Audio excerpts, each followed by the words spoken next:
মারুগঞ্জের ব্যবসায়ী সজল সাহাকে খুনের ঘটনায় পুলিশের জালে আনন্দ আর্য নামে সংশ্লিষ্ট এলাকার এক ব্যক্তি শনিবার সকালে কালজানি এলাকা থেকে গ্রেফতার করে আদালতে পেশ করলে 10 দিনের পুলিশি হেফাজতের নির্দেশ দেয় বিচারক।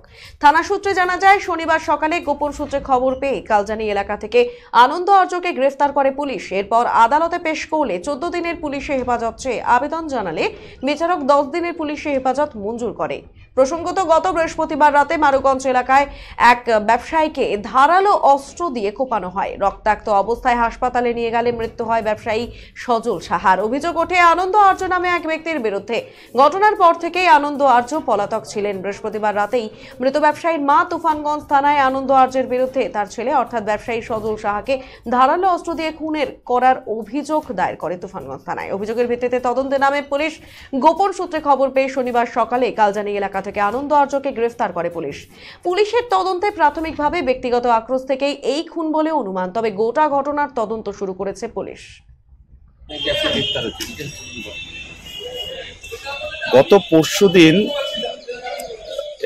মারুগঞ্জ বাজার এলাকায় একটি দোকানদারের বিরুদ্ধে আচমকা একটা আক্রমণ হয় এবং সেই আক্রমণের পরবর্তী সময়ে সেই ব্যক্তি মারা যায়। এই ঘটনার বিষয়ে পুলিশ তদন্ত করতে গিয়ে জানতে পারে যে আনন্দ আর্য বলে একজন ব্যক্তি, যার মরারাঙ্গা এলাকায় তার 1 কিলোমিটার কাছেই বাড়ি,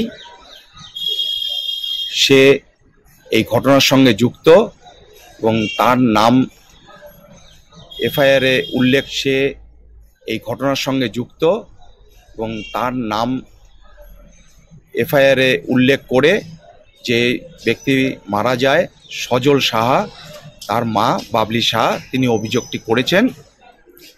সেই ঘটনার তদন্তের সাপেক্ষে এই কেসের তদন্তকারী অফিসার আজকে আনন্দ আর্যকে তুফানগঞ্জ আদালতে অ্যারেস্ট করে আজকে প্রডিউস করেছেন।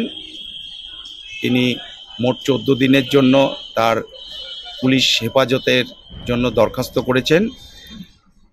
আদালত আসামি পক্ষের জামিনের দরখাস্ত নাকচ করে তদন্তকারী অফিসারের পিসি প্রেয়ার 10 দিনের জন্য মঞ্জুর করেছেন।